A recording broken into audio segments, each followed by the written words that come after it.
नमस्कार दोस्तों, आज मैं आपको एक कथा सुनाने जा रही हूँ जो सुनने मात्र से आपके जीवन में सुख, समृद्धि और धन की वर्षा होगी। तो चलिए कथा को प्रारंभ करते हैं। प्रिय भक्तों, एक बार की बात है, भगवान शिव सन्यासी का रूप धारण करके पृथ्वी लोक पर पहुँच गए। अगर आप यह कहानी सुन रहे हैं तो पूरा सुनिए। इस कथा को आधा अधूरा छोड़कर जानने की गलती मत करिएगा, क्योंकि इस पवित्र कथा को पूरा सुनने से मनचाहे फल की प्राप्ति होगी।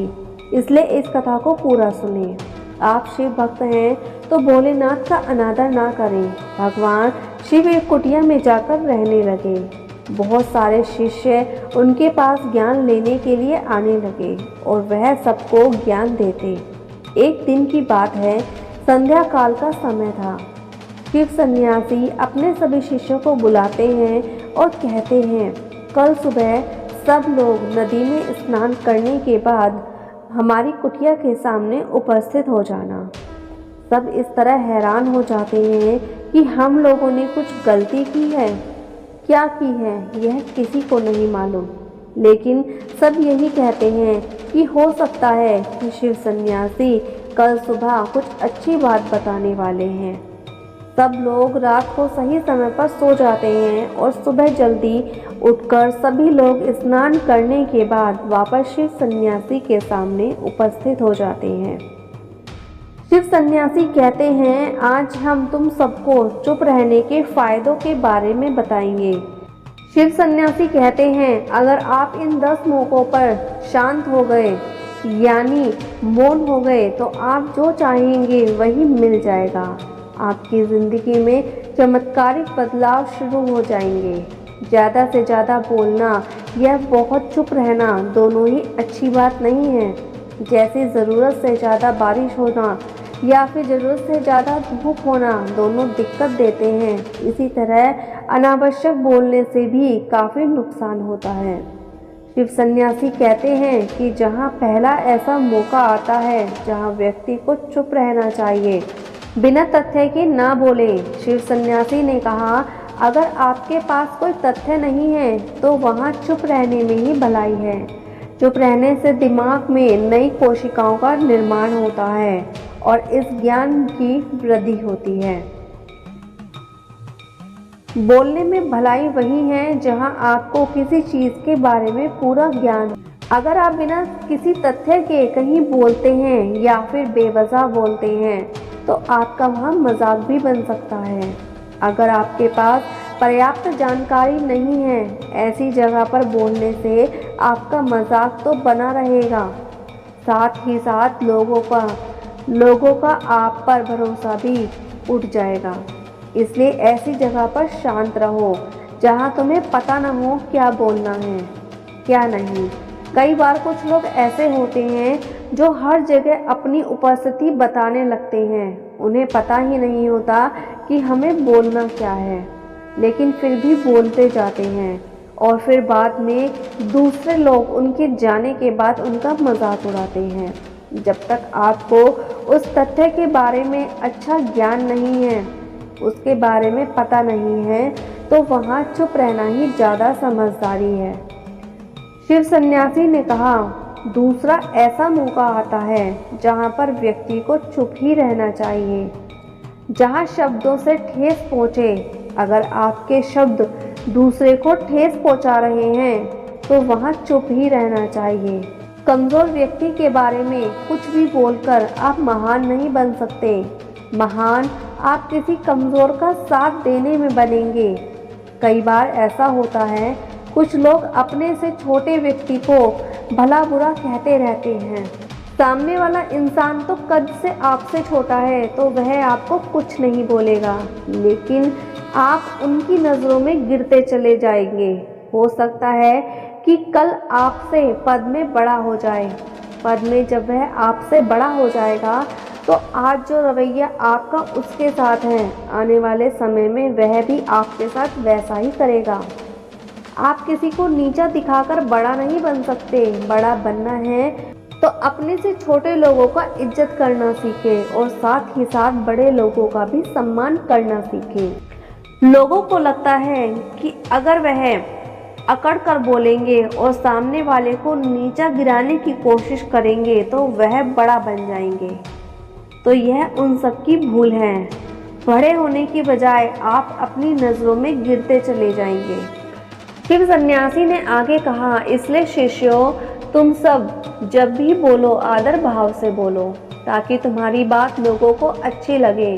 बोलने में भाई बहन, माता पिता, मित्र इत्यादि संबोधित शब्दों का इस्तेमाल जरूर करें।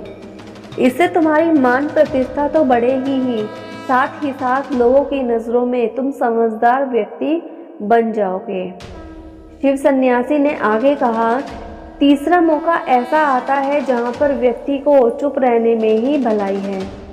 क्रोध या घृणा करने वाले लोग, जब कोई सगा संबंधी आप पर क्रोध कर रहा हो, आपका अपमान कर रहा हो, तो आपको उस वक्त चुप रहना चाहिए ताकि सामने वाले का गुस्सा पूरी तरह से फट जाए। आप यदि सही हैं तो उससे कभी भी माफ़ी मत मांगे और चुप रहकर ही सही समय का इंतज़ार करें। वह खुद आपसे माफ़ी मांगेगा जब उसे अपनी गलती का एहसास हो जाएगा। फिर सन्यासी आगे कहते हैं कि अगर आपका कोई सगा संबंधी आप पर क्रोध कर रहा है तो आप उस समय शांत हैं, तो यह आदर सम्मान देने की निशानी होती है। इसे ना कोई छोटा होता है और ना कोई बड़ा। अगर आपको क्रोध आ रहा है तो आप या तो वहाँ से किसी का अनादर किए बिना चले जाएं या फिर चुप रहें। क्रोध करने से आपके रिश्ते खराब होंगे। क्रोध करने से हमेशा क्रोध करने वाले व्यक्ति का ही बुरा होता है। शिव सन्यासी आगे कहते हैं, चलो आज आप लोगों को एक कहावत के माध्यम से समझाता हूँ। एक बार की बात है, एक सांप जंगल से भागते हुए किसी सेठ के घर में पहुंच गया। लोगों ने छेड़खानी की तो वह बहुत ही गुस्सा हो गया। उससे घर में जो तलवार पड़ी थी उसी पर लिपटकर कसने लगा और धीरे धीरे उसका पूरा शरीर कट गया। ठीक उसी प्रकार हमारा गुस्सा भी हमारे शरीर को तलवार की भांति काटता रहता है। प्रतिदिन अगर आप ध्यान की मुद्रा में बैठे हैं तो आपका गुस्सा आपके नियंत्रण में रहेगा। शिव सन्यासी आगे कहते हैं कि यह तो एक तरीका है कि आप प्रतिदिन ध्यान का अभ्यास करें। इससे आपके शरीर में जो हार्मोन्स गुस्से को बढ़ावा देते हैं वह सब तुम्हारे नियंत्रण में रहेंगे, जिससे शरीर में आए गुस्से पर आसानी से काबू पा लेंगे। लेकिन एक तरीका यह भी है कि जब भी आपको गुस्सा आए तो आप यह समझने का प्रयास करो कि क्या मेरा गुस्सा जायज़ है या नहीं। हमें वहाँ पर बोलना चाहिए था कि नहीं। जब आप खुद इस बात का आकलन लगा पाएंगे कि आपको खुद पता चल जाएगा कि हमें गुस्सा करना चाहिए या नहीं, फिर भी आपको गुस्सा आ रहा है तो आप वहाँ से हट जाने का प्रयास करें, वहाँ से दूर चले जाएं। धीरे धीरे समय के साथ आपका दिमाग शांत हो जाएगा। शिव सन्यासी ने कहा, चौथा मौका ऐसा आता है जहाँ पर इंसान को बहुत ही समझदारी के साथ काम लेना चाहिए। वहाँ पर आपको चुप रहना ही चाहिए जहाँ पर उस मुद्दे से आपका कोई संबंध ना हो। अगर आपका किसी मुद्दे से कोई संबंध ना हो तो वहाँ आपको चुप रहना बनता है। बिना किसी वजह अगर आप दूसरे के मुद्दे पर बोलते हैं, यह आपके लिए हानिकारक होगा। इसमें केवल आपका ही नुकसान नहीं है, आप किसी भी दो लोगों के बीच में हो रहे विवाद में जल्दी अपनी टांग न डालें। अगर सामने वाला आपको बुला रहा है अपना झगड़ा शांत करवाने के लिए, तो वहाँ पर जाएं। किसी की व्यक्तिगत ज़िंदगी में दखलंदाजी नहीं देनी चाहिए जब तक कि वह व्यक्ति आपको नहीं बुलाता है। अपने झगड़े को शांत करवाने के लिए कुछ लोग फालतू में दूसरों के विवाद में कूद पड़ते हैं। इससे उनके मान सम्मान मर्यादा पर लोग उंगली उठाने लगते हैं। शिव सन्यासी कहते हैं कि पांचवा ऐसा मौका आता है जहां पर व्यक्ति को बहुत ही समझदारी के साथ चुप रहना चाहिए। आपके शब्दों से किसी मित्र को हानि ना हो। अगर आपके शब्द सामने वाले के परिवार या मित्रों की प्रतिष्ठा के बारे में बुरी झलक दिखा रहे हैं तो आपको चुप रहना चाहिए। किसी के परिवार या किसी के मित्र के बारे में बुरा बोलने से केवल आप ही बुरे बनेंगे। जो चीज़ आसानी से खत्म की जा सकती है उसे अपने शब्दों से बड़ा न करें। बिना चिल्लाए बात करने का प्रयास करना चाहिए। अगर आप बिना चिल्लाए कोई बात नहीं कह सकते तो आपको चुप रहने में ही भलाई है। किसी पर चिल्लाने से आपके व्यवहार के बारे में पता चलता है। ज़्यादा बोलने से चीज़ें हमेशा खराब ही होती हैं। कई बार कुछ रिश्ते ज़्यादा तेज बोलने की वजह से टूट जाते हैं। इसलिए अपनी आवाज़ में मीठापन लाएं। अपने शब्दों से अपने दोस्तों को हानि नहीं पहुंचानी चाहिए। कभी कभी दोस्तों का जब हम मजाक उड़ाते हैं तो अपने शब्दों से किसी का अनादर ना हो, यह ध्यान में रखना चाहिए। मजाक को भी हमेशा शब्दों के मायने में ही रखें। जहाँ किसी को शब्दों से चोट लगे वहाँ चुप हो जाए। ज़्यादा बोलने से हमेशा नुकसान ही होता है। किसी और की प्रतिष्ठा को अपने शब्दों के माध्यम से उसे हानि नहीं पहुंचानी चाहिए। यदि आपके शब्दों से किसी और की प्रतिष्ठा को ठेस पहुंच रही है तो वह आपको चुप हो जाना चाहिए। जब कोई व्यक्ति आपके सामने नहीं है तो आप उस व्यक्ति के बारे में बुरे शब्द किसी तीसरे व्यक्ति के सामने ना बोलें। शिव सन्यासी कहते हैं, छठा मौका ऐसा आता है जहाँ पर व्यक्ति को चुप रहना चाहिए।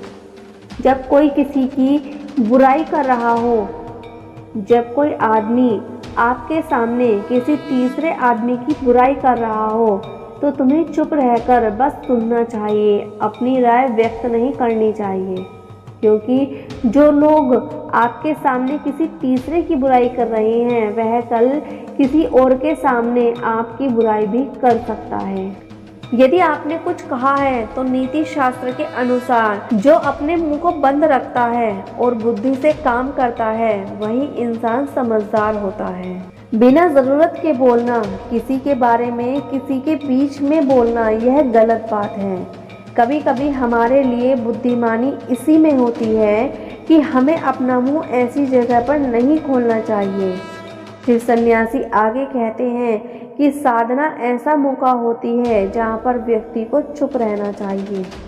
जब कोई आपकी भावना नहीं समझे, यदि आपको लग रहा है कि कोई व्यक्ति आपकी भावना, दुख, परेशानी को शब्दों से नहीं समझ रहा, यदि आपको लग रहा है कि सामने वाला व्यक्ति आपकी भावनाओं या दुखों का या आपकी जो परेशानी है उसको वह समझ नहीं पा रहा, यह समझने का प्रयास नहीं कर रहा या वह आपको ध्यान से सुन नहीं पा रहा, तो ऐसे व्यक्ति के सामने आप चुप रहें। क्योंकि ऐसे लोगों को आपकी भावनाओं या दुखों से कोई मतलब नहीं होता। ऐसे लोगों को अपना राज बताकर आप पछताओगे।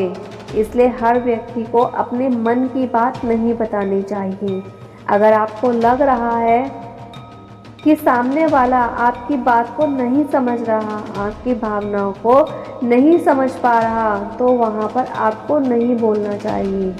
जब आपको लगने लगे कि सामने वाला आपकी भावनाओं को ठीक तरीके से समझ रहा है, आप जो कह रहे हैं वह ठीक से सुन रहा है, तभी आप उसे अपनी बात कहें। शिव सन्यासी कहते हैं कि आठवां मौका ऐसा आता है जहाँ पर आपको चुप रहना चाहिए। जब कोई इंसान अपना दुख व्यक्त करे, यदि कोई इंसान अपने दुख या परेशानी को आपको बता रहा है तो इसका मतलब यह है कि वह आपको अपना समझ रहा है। ऐसे में उसे समाधान बताने के बजाय चुप रहकर उसके दुख या समस्या को सुने। उसके दुख या समस्या को किसी और को ना बताएं। वह इसलिए नहीं बता रहा कि उसकी समस्याओं का समाधान कर देंगे, बल्कि वह इसलिए बता रहा है कि सामने वाला उसकी बातों को समझ रहा है। कई बार बताने से दुख कम हो जाते हैं। आपको अपना दुख इसलिए बता रहा है कि उसे लग रहा है कि आप उसकी बात को समझ रहे हैं। दुख बांटने से कम हो जाता है। इसलिए जब कोई व्यक्ति अपना दुख आपसे व्यक्त करे तो आप चुप लगाकर उसकी बातों को बहुत ही ध्यान से सुने कि उसका दुख कम हो जाए, उसके मन को हल्का लगे। क्योंकि उसके मन की जो भी बातें थी वह आपको सब बता दिया। फिर सन्यासी आगे कहते हैं, वैसे तो 9 मौके ऐसे आते हैं जहाँ पर आपको चुप रहना चाहिए, जहाँ पर दुष्ट लोग लड़ रहे हों और गाली गलौज कर रहे हों वहाँ पर मत जाइए। ऐसे जगह से आप चुपचाप निकल जाएं, अपनी प्रतिक्रिया दिए बिना आप वहाँ से हट जाएं, क्योंकि जिसकी ज़ुबान खराब होती है उनको आप ऐसे समय में नहीं समझा सकते। जब उनका दिमाग पूरी तरह से शांत हो जाए तभी वह आपकी बात सुनेंगे। इसलिए जहाँ पर दुष्ट प्रकृति के लोग हों, आपको बात को ना मानते हो और ना ही सुनते हो, आपको वहाँ पर नहीं बोलना चाहिए। फिर सन्यासी कहते हैं कि 10वां ऐसा मौका आता है जहाँ पर आपको शांत हो जाना चाहिए। अपनी सफलता का राज हर किसी को ना बताएं। कई बार होता है कि कुछ लोग जो सफलता को बहुत ही जल्दी अर्जित कर लेते हैं वह हर जगह अपनी सफलता का ढिंढोरा पीटने लगते हैं। ऐसे में क्या होता है कि कई लोग अपनी सफलता से खुश नहीं होते। अगर आप अपनी सफलता का ज़बरदस्ती लोगों को ढिंढोरा पीटते रहते हैं तो लोगों की नकारात्मक ऊर्जा आपको प्रभावित कर सकती है। जब आप सफल होंगे तो सबको पता चल जाएगा कि आप सफल हो गए हैं। ढिंढोरा पीटने से नुकसान आपका ही होगा। इतना कहकर श्री सन्यासी ने कहा, शिष्य आज के लिए बस इतना ही। अगर आप सब मेरी इन 10 बातों को अपने जीवन में अपना लेते हैं तो तुम सब काफ़ी हद तक परेशानियों से बचे रहोगे। यहाँ से जाने के बाद मेरी यह बातें आपको जीवन में सुख हो जाएगा। फिर भगवान शिव कैलाश पर्वत के लिए प्रस्थान कर गए। इस वीडियो को बोलते समय अगर कोई त्रुटि हो गई हो तो क्षमा कीजिएगा। अगर आप शिव के सच्चे भक्त हैं तो चैनल को सब्सक्राइब करें और वीडियो को लाइक करके कमेंट में हर हर महादेव जरूर लिखें।